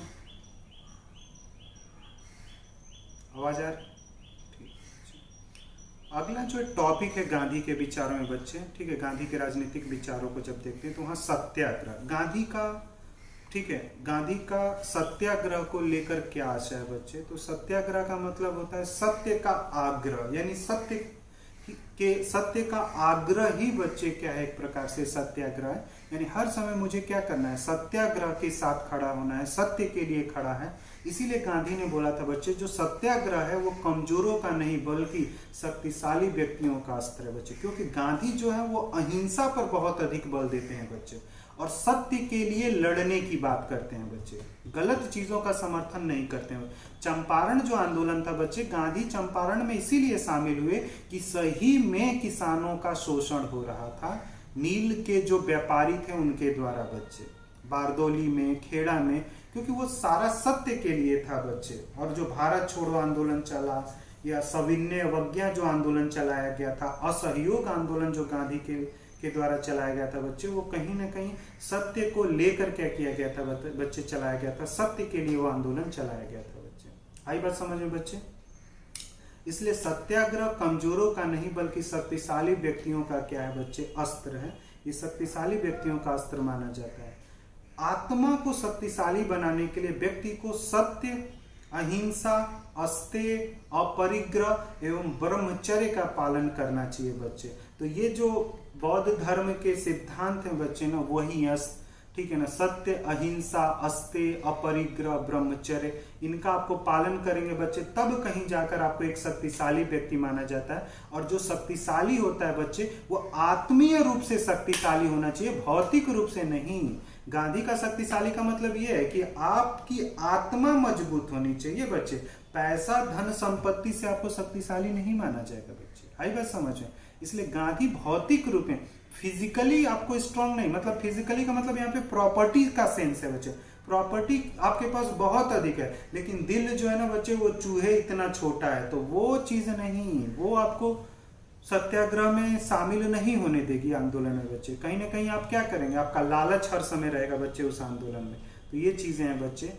सत्याग्रह और निष्क्रिय प्रतिरोध में अंतर होता है बच्चे, वो समझ लेना। सत्याग्रह व्यक्ति विरोधी के नुकसान का प्रयास नहीं करता, यानी सत्याग्रही जो होता है बच्चे, और सत्याग्रही का जो विरोधी होता है उसका सत्याग्रही नुकसान नहीं करना चाहता है। सत्याग्रही जो होता है वो उस विरोधी का हृदय परिवर्तित करके, ठीक है, हृदय परिवर्तित करने की कोशिश करता है। जो सत्याग्रही होता है बच्चे, वो हिंसा को भी क्या करता है, बल नहीं देता, हिंसा का समर्थन नहीं करता। लेकिन जो निष्क्रिय प्रतिरोध है बच्चे, ये नकारात्मक रूप में विरोधी का जो है बच्चे ना, ये जो निष्क्रिय प्रतिरोध है बच्चे, इसमें अवसर पाने पर हिंसा का क्या किया जाता है, विरोध, हिंसा का उपयोग किया जाता है। और जो निष्क्रिय प्रतिरोध है बच्चे, ये अरविंदो घोष के द्वारा ये सिद्धांत दिया गया था। यानी मैं हिंसा कर सकता हूं बच्चे, ठीक है ना, हिंसा कर सकता हूं, लेकिन अवसर पाने पर हिंसा करना बच्चे वो गलत है ना, ठीक है। कि जैसे आपने किसी के ऊपर पीछे से हमला कर दिया, छुप कर हमला कर दिया, मौका देखकर हमला कर दिया, वो एक प्रकार से गलत माना जाता है। धर्म शास्त्रों के अनुसार भी वो चीजें क्या हो जाती हैं, गलत हो जाती है। लेकिन अरविंदो उसकी व्याख्या थोड़े से अलग तरीके से करते हैं बच्चे। आई बात समझ? अरविंदो जो है उसकी व्याख्या जो है वो अलग तरीके से करते हैं बच्चे। नीचे आओगे तो सत्याग्रह के दो प्रकार हैं बच्चे, एक तो असहयोग और दूसरा सविनय अवज्ञा। असहयोग का मतलब होता है सहयोग न करना। असहयोग का दो मतलब है। असहयोग का नकारात्मक मतलब होता है सहयोग नहीं करना, मतलब कॉपरेट नहीं करना, किसी के साथ कॉपरेट नहीं करना, निगेटिव नॉन कॉपरेशन है बच्चे। सकारात्मक असहयोग का मतलब ये होता है आत्मनिर्भर बनना, स्वायत्त बनना, स्वतंत्र बनना, अपनी चीजों के, अपनी आवश्यकता से संबंधित चीजों का निर्माण खुद करना जो होता है बच्चे, वो असहयोग का सकारात्मक रूप है बच्चे। जिसमें गांधी जो है वो रचनात्मक कार्यों की बात कर रहे हैं, क्रिएटिव वर्क की बात कर रहे हैं, जैसे चरखा चलाना, सूत काटना, राष्ट्रीय शिक्षा पर बल देना, स्वदेशी वस्तुओं पर बल देना, समाज में एक समरसता लाना बच्चे, ये गांधी का क्या है, असहयोग है बच्चे, सकारात्मक। नकारात्मक का मतलब सहयोग ही नहीं करना, जो गलत लोग हैं उनका मैं सहयोग नहीं करूंगा बच्चे, ये चीजें। सविनय अवज्ञा का मतलब क्या होता है अर्थ बच्चे?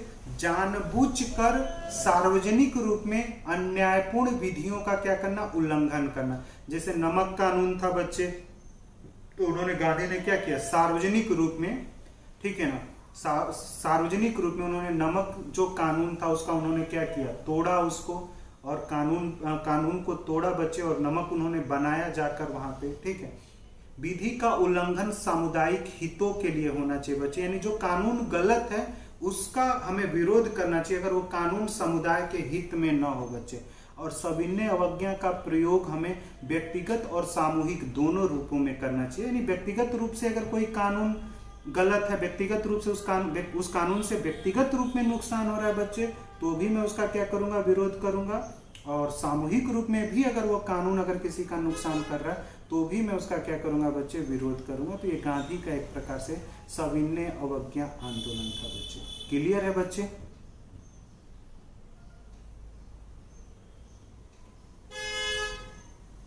ठीक है। अब गांधी का जो सविनय अवज्ञा की तकनीकी थी बच्चे, गांधी ने जो सविनय अवज्ञा की तकनीकी थी, इस तकनीकी का उपयोग और किन लोगों के द्वारा किया गया? जैसे मार्टिन लूथर किंग जूनियर थे बच्चे, वो अमेरिका में अश्वेतों के अधिकारों के लिए लड़ा, तो वहां पे उन्होंने सविनय अवज्ञा आंदोलन को उठाया था। ब्रडल रसेल जो है वो परमाणु हथियारों की समाप्ति के लिए भी उन्होंने सविनय अवज्ञा तकनीकी का उपयोग किया। नेल्सन मंडेला जो थे बच्चे, वो उनके द्वारा भी सविनय अवज्ञा, और नोम चोम्स्की हैं बच्चे, उनके द्वारा भी, माइकल सुमाकर जो है, तो इन लोगों जैसे लोगों ने एक प्रकार से सविनय अवज्ञा का आंदोलन का, सविनय अवज्ञा के तकनीकी का क्या किया था बच्चे? उपयोग किया। पूछ लेगा बच्चे,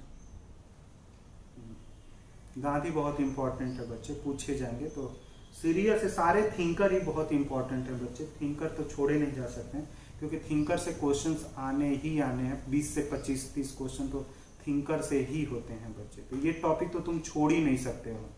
हाँ, इंडियन और वेस्टर्न दोनों मिलाकर बच्चे, तो इनसे तो क्वेश्चन आता है, इसको नहीं हम छोड़ सकते बच्चे। तो इसमें इंपॉर्टेंट किताबें हमें क्या करनी होती है? याद रखनी होती है। हाँ, जो सविनय अवज्ञा का विचार था बच्चे, वो गांधी ने डेविड थोरो से लिया था, तो ये ध्यान में रखना। तुमसे पूछा जा सकता है कि गांधी ने जो सविनय अवज्ञा का विचार लिया था बच्चे, वो किसके द्वारा लिया गया था? तो डेविड थोरो के से उन्होंने सविनय अवज्ञा का विचार लिया था बच्चे।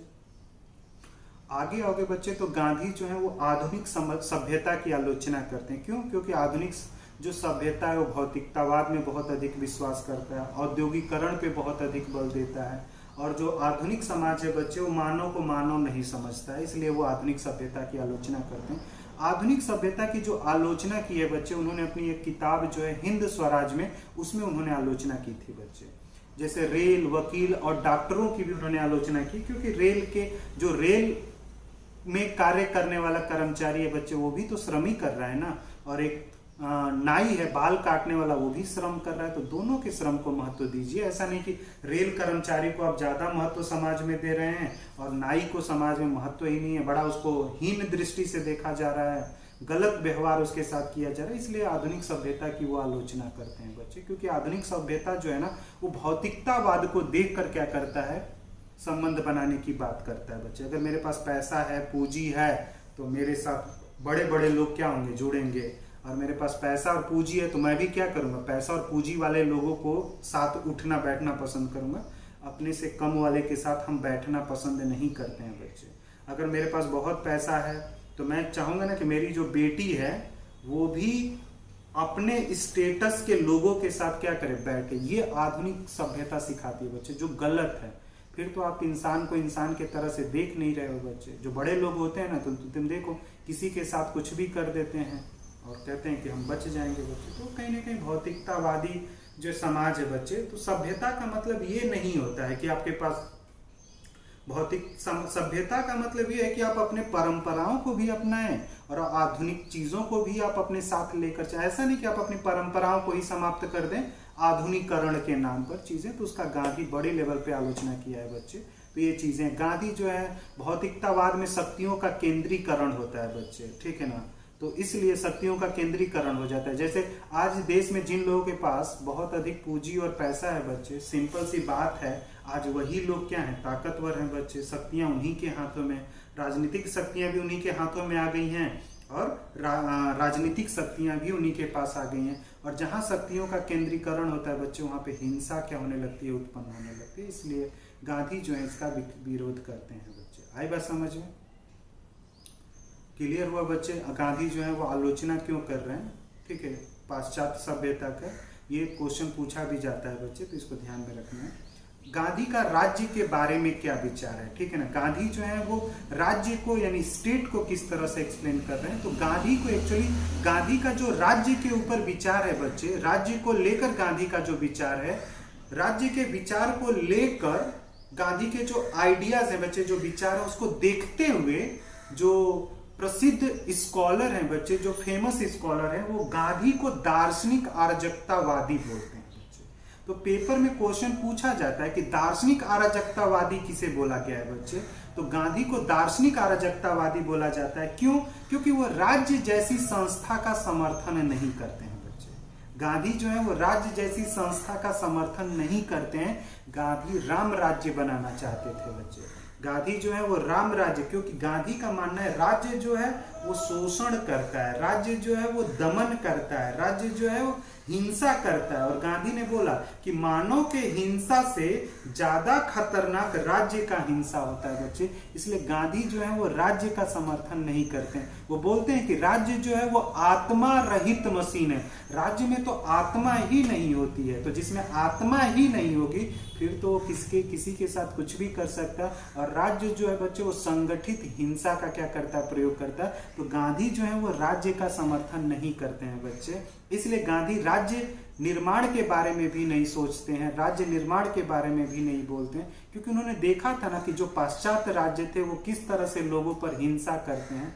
तो वो राज्य के जगह पे राम राज्य बनाना चाहते थे, राज्य का निर्माण नहीं करना चाहते थे, क्योंकि राज्य जो है वो हिंसा का क्या करता है बच्चे, निर्माण करता है, हिंसा करता है। इसलिए गांधी जो थे बच्चे वो गांव पे बहुत अधिक बल देते थे। राम में राज्य, एक ऐसा राज्य होगा जहां पे सभी लोगों को अपने कर्तव्यों के बारे में पता होगा, सभी लोगों को अपनी इच्छाओं के बारे में पता होगा, ठीक है, सभी लोगों को अपने दायित्वों के बारे में पता होगा। तो इस प्रकार के राज्य को राम राज्य बोला गया था। और विचारकों ने इस गांधी के इसी विचार को देखते हुए गांधी को दार्शनिक अराजकतावादी बोला जाता है बच्चे। क्लियर हुआ दार्शनिक अराजकतावादी क्या है बच्चे, ठीक है। और गांधी को जब पढ़ोगे इसमें, तो गांधी जो है पाश्चात्य सभ्यता की आलोचना करते हैं। गांधी जो है वो संसदीय लोकतंत्र की आलोचना करते हैं। क्यों संसदीय लोकतंत्र की आलोचना करते हैं? क्योंकि संसदीय लोकतंत्र में बहुमत के आधार पर निर्णय लिया जाता है, आम सहमति के आधार पर निर्णय नहीं लिया जाता है। संसदीय लोकतंत्र में जो दल होते हैं वो अपने हितों के लिए कार्य करते हैं, समाज के हितों के लिए कार्य नहीं करते हैं। इसलिए गांधी जो है बच्चे वो संसदीय लोकतंत्र का क्या करते हैं, विरोध करते हैं। दलीय प्रणाली का भी गांधी ने क्या किया था, विरोध किया था। क्योंकि जो दलीय प्रणाली होते हैं बच्चे, जो दल होता है, जो पार्टी होती है, सबसे पहले वो अपने बारे में सोचती है, देन उसके बाद से हो रहा है। इसलिए वो संसदीय लोकतंत्र को बहुत विरोध करते हैं। कहते हैं कि संसदीय लोकतंत्र में सिर्फ बकवासबाजी होता है और कुछ निर्मित नहीं होता है। अगर कोई चीज निर्मित होता है तो राजनीतिक दल वो कुछ लोगों को हित करने के लिए उस प्रकार की चीजों का क्या करते हैं, निर्माण करते हैं। यानी गांधी ने संसद को बांझ, औरत या बंजर भूमि बोला। संसद से कोई चीज निर्मित नहीं होती है बच्चे। तो ये जो ब्रिटेन की संसद थी उसके बारे में उनका कमेंट था बच्चे। और उन्होंने बोला कि जो पश्चिमी पाश्चात्य सभ्यता है ये शक्तियों का केंद्रीकरण करती है, और जैसे ही शक्तियों का केंद्रीकरण होगा बच्चे, समाज में अहिंसात्मक चीजें होंगी ही नहीं, हिंसा होने लगती है। गांधी विकेंद्रीकरण की बात करते हैं, विकेंद्रीकृत शासन की बात करते हैं कि शक्तियां एक जगह पे नहीं होनी चाहिए, शक्तियों का विभाजन कर दीजिए। तो गांधी का जो आदर्श राज्य है बच्चे उसको राम राज्य बोला जाता है। और राम राज्य को व्यवहारिक रूप में तुम कहाँ देख सकते हो, पंचायती राज्य में देख सकते हो।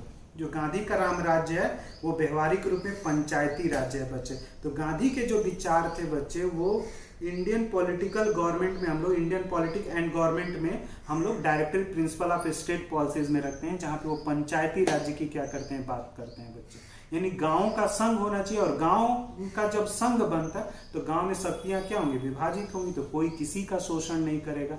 और गांधी की एक बहुत फेमस लाइन है बच्चे, शहर में व्यक्ति रहते हैं, गांव में देवता रहते हैं। जो गांव में लोग रहते हैं बच्चे वो लालची नहीं होते, ठीक है ना, किसी दूसरे की पड़ी हुई चीज को नहीं उठाते हैं। लेकिन शहर में तुम देखोगे ना बच्चे, लोगों की इच्छाएं इतनी बढ़ जाती है कि दूसरे की भी चीजों को क्या कर ले लें। ठीक है, अगर गांव का कोई व्यक्ति है तो देकर ही तुमसे कोई चीज लेगा, वरना वो इतना स्वाभिमानी व्यक्ति होता है कि ऐसे तो लेगा ही नहीं, पूछ कर लेगा, हक से मांग सकता है बच्चे। लेकिन शहर, इसलिए उन्होंने बोला था कि वो भगवान इस तरह की चीजें होती हैं। गांधी जो है वो राजनीति के बारे में क्या बोलते हैं, गांधी के लिए राजनीति का मतलब होता है लोक नीति, लोक कल्याण, यानी लोगों के कल्याण के लिए राजनीति होनी चाहिए अकॉर्डिंग टू गांधी। लोगों के वेलफेयर के लिए पॉलिटिक्स होनी चाहिए, पावर के लिए पॉलिटिक्स नहीं होनी चाहिए, शक्ति के लिए संघर्ष नहीं है राजनीति। आई वैसे विकेंद्रित शासन की बात करते हैं और गांव को बोलते हैं इकाई मानिए, जनपद और प्रांत में आप क्या करें, विभाजित करें और फिर लोगों का क्या करें बच्चे, कल्याण करें। ये चीजें बच्चे, ठीक है। गांधी जो है उनको सबसे बड़ा लोकतंत्रवादी बोला जाता है, क्यों? क्योंकि वो सभी को शामिल करना चाहते हैं, समाजवादी भी हैं बच्चे, व्यक्तिवादी भी हैं, परंतु पाश्चात्य अर्थ में बिल्कुल मत लगाना। पाश्चात्य अर्थ में लोकतंत्र का मीनिंग अलग होता है, व्यक्तिवाद का मीनिंग बड़ा अलग हो जाता है। गांधी के लिए व्यक्तिवाद का मतलब होता है कि एक व्यक्ति दूसरे व्यक्ति को मदद करे। यहाँ जो पाश्चात्य व्यक्तिवाद है वहाँ व्यक्ति को तार्किक माना जाता है, विवेकशील माना जाता है, और पाश्चात्य व्यक्तिवाद में व्यक्ति जो होता है वो स्वार्थी होता है। गांधी का जो व्यक्तिवाद है उसमें व्यक्ति स्वार्थी नहीं है बच्चे। आई बात समझ में? पाश्चात्य का जब व्यक्तिवाद देखोगे तो वहां पे व्यक्ति को क्या बता दिया जाता है, स्वार्थी बताया जाता है, क्योंकि जो विवेकशील व्यक्ति होता है वो एक प्रकार से स्वार्थी होता है। अधिकारों पर विचार, ठीक है, गांधी एक बड़े व्यक्तिवादी विचारक थे, परंतु उनका व्यक्तिवाद नैतिकता था बच्चे। उनके अनुसार यदि प्रत्येक व्यक्ति अपने कर्तव्यों का पालन करे तो व्यक्ति के बीच में अधिकारों के लिए संघर्ष नहीं होगा। यानी गांधी के अनुसार जो संघर्ष है व्यक्तियों के बीच में बच्चे, वो कर्तव्यों के वजह से। तो हर व्यक्ति अगर अपने कर्तव्यों का पालन करे, क्योंकि कर्तव्य में कर्तव्य जो अधिकार जो होते हैं बच्चे, उसमें कर्तव्य निहित होते हैं, अधिकारों में कर्तव्य निहित होते हैं बच्चे, ठीक है ना। तो इसलिए अधिकार दिए गए थे बच्चे, कर्तव्य इसीलिए नहीं लिखे गए। तो वो तो इंदिरा गांधी सरकार में फंडामेंटल ड्यूटी जोड़े गए थे, जहां अधिकार होता है उसमें कर्तव्य निहित होता है। तो अगर सभी लोगों को अपने अधिकार पता है और सभी लोग उसके अनुसार अगर अपने कर्तव्यों का पालन करें तो अधिकारों को लेकर संघर्ष होगा नहीं होगा। तो लोग क्या कर देते हैं, अपने अधिकारों का तो उपयोग करते हैं लेकिन अपने कर्तव्यों को क्या कर देते हैं, छोड़ देते हैं। इस वजह से क्या होता है बच्चे, संघर्ष होता है। तो ये गांधी का अधिकारों पे विचार था। स्वराज्य के ऊपर गांधी का क्या विचार है बच्चे, ठीक है ना। यानी गांधी जो है बच्चे वो भी स्वराज्य की बात करते हैं। स्वराज मतलब स्वतंत्रता, और स्वराज्य जो शब्द था बच्चे वो उपनिषद से लिखा गया, मतलब स्वयं पर शासन या स्वशासन, सेल्फ रूल, यानी हमारे ऊपर हमारा ही शासन होना चाहिए बच्चे। यही क्या है, स्वराज्य है। नैतिक और आध्यात्मिक और राजनीतिक दो हर रूप में क्या होना चाहिए, स्वराज्य होना चाहिए। नैतिक रूप में भी मैं स्वतंत्र हूं, राजनीतिक रूप में भी मैं क्या हूं बच्चे, स्वतंत्र हूं। यानी लोगों के, राजनीतिक रूप में स्वराज्य का मतलब क्या है, यानी लोगों के ऊपर लोगों का अपना शासन ही क्या होता है, राजनीतिक स्वराज्य होता है, राजनीतिक स्वतंत्रता होती है बच्चे। आई बात समझ? राजनीतिक स्वतंत्रता का मतलब क्या होता है कि लोगों के ऊपर लोगों का शासन होना चाहिए, लोगों का खुद का शासन होना चाहिए बच्चे, उसको राजनीतिक स्वतंत्रता बोलते हैं। और यहाँ पे आओगे बच्चे, स्वराज शब्द का सबसे पहले व्यवस्थित प्रयोग तो देखा गया था किसके द्वारा, तिलक के द्वारा। और स्वराज का आशय है बच्चे कि एक ही धर्म या प्रजाति के लोगों पर समान धर्म या प्रजाति के लोगों का शासन होना चाहिए। यानी हम लोग जिस प्रजाति के हैं बच्चे, उसी प्रजाति के लोगों का क्या होना चाहिए, शासन होना चाहिए। स्वराज का मतलब होता है उत्तरदायी एवं सहमति पर आधारित शासन। जो शासक है बच्चे, उसकी कुछ ड्यूटीज हैं, कुछ रिस्पॉन्सिबिलिटीज हैं, उसकी अकाउंटेबिलिटीज हैं बच्चे, सहमति होना। तिलक का जो स्वराज था उसमें भी डोमिनियन स्टेटस की मांग हो रही थी बच्चे, लेकिन बाद में फिर तो 29-30 आते आते हमने पूर्ण स्वराज की मांग कर दी कि नहीं, हमें पूरी स्वतंत्रता चाहिए बच्चे। ये चीज है। गांधीवाद का आर्थिक पक्ष क्या है, यानी ट्रस्टीशिप्स का सिद्धांत जो है बच्चे वो गांधी के द्वारा दिया गया है। यानी जो संपत्ति है बच्चे, जितनी भी इस प्रकृति में जितनी भी संपत्ति है, उस प्रकृति की संपत्ति के आप क्या है, ट्रस्टी हैं बच्चे। तो जो ट्रस्टी होता है, संपत्ति के आप मालिक नहीं है, ट्रस्टी हैं बच्चे। यानी संपत्ति का आप देखभाल करने वाले हैं, और देखभाल करने के दौरान आपका जितना समय खर्च होता है उतनी ही संपत्ति आपको इस प्रकृति से क्या करनी चाहिए, प्राप्त करना चाहिए बच्चे। तो गांधी जो है वो संपत्ति के बोलते हैं ट्रस्टीशिप सिद्धांत में कि जो संपत्तिशील व्यक्ति होते हैं बच्चे, उन्हें अपने आप को मालिक नहीं बल्कि ट्रस्टी बना के रखना चाहिए बच्चे, ठीक है, ट्रस्टी आप होने चाहिए बच्चे, ठीक है। और अरस्तु के सिद्धांत भी गांधी के देखते हैं कि क्योंकि कहीं ना कहीं व्यक्तिगत जीवन में और सार्वजनिक जीवन में विकास के लिए संपत्ति जो है बच्चे वो आवश्यक है बच्चे। तो समाज के सभी लोगों के कल्याण के लिए उस संपत्ति का उपयोग होना चाहिए। कोई व्यक्ति बोल रहा है ये संपत्ति मेरी है, गलत बात है। वो संपत्ति ईश्वर की है, संपत्ति के आप सिर्फ ट्रस्टी हैं। ट्रस्टी जो होता है वो देखभाल करने वाला होता है बच्चे, ठीक है। प्रकृति के द्वारा सभी की आवश्यकताओं के लिए पर्याप्त सामग्री उपलब्ध है, लेकिन किसी एक व्यक्ति के लालच के वजह से ये सारी चीजें क्या हो सकती हैं बच्चे, समस्या उत्पन्न हो सकती है। आवाज मेरी आ रही है आप लोगों को, ठीक है। तो प्रकृति में इतने संसाधन पड़े हुए हैं बच्चे कि अगर सभी व्यक्ति जितनी आवश्यकता है उस आवश्यकता के अनुसार अगर उस संपत्ति का उपयोग करें बच्चे, तो कभी भी प्रकृति संपत्ति जो प्राकृतिक जो संसाधन है वो कभी कम नहीं पड़ेंगे लोगों के। लेकिन जिस दिन लोगों में लालच आ जाएगा बच्चे, उस दिन बच्चे ये प्राकृतिक संसाधन भी लोगों के लिए क्या हो सकते हैं, कम हो सकते हैं बच्चे। तो ये चीजें जर्नलिस्ट हमें ध्यान में रखना होता है बच्चे। गांधी की विचारधारा में दान पर भी अधिक बल दिया गया। श्रम दान दे दीजिए, संपत्ति दान दे दीजिए, भूमि दान दे दीजिए, ग्राम दान दीजिए। तो दान की भी बात करते हैं गांधी। और गांधी जो है बच्चे वो कुटीर उद्योगों और लघु उद्योगों को बहुत अधिक बल देते हैं अपने आर्थिक पक्षों में। संपत्ति के केंद्रीकरण का समर्थन नहीं करते हैं, वो विकेंद्रीकरण की बात करते हैं। और श्रम प्रधान देश होना चाहिए, श्रम को महत्व दीजिए व्यवहारिक रूप में। और भारी मशीनों के विरोधी हैं बच्चे, लेकिन मशीन मात्र के विरोधी नहीं है, वो मशीन के विरोधी नहीं है। जो भारी मशीनें होती हैं बच्चे वो राज्य में देश में बेरोजगारी को बढ़ावा देती हैं बच्चे। तो वो कहते हैं कि छोटी मशीनें होनी चाहिए, व्यक्ति के श्रम को क्या किया जाए, ज्यादा से ज्यादा बल दिया जाए बच्चे। तो ये चीज है। गांधी का सामाजिक पक्ष पे, जो गांधी का सामाजिक पक्ष है बच्चे, ठीक है, गांधी का जो सामाजिक विचार है वो सर्वोदय में देखने को मिलेगा। सर्वोदय का मतलब होता है सबका उत्थान, सबका विकास। और वो भी उत्थान और विकास किस पर होना चाहिए, सत्य और अहिंसा पे बच्चे।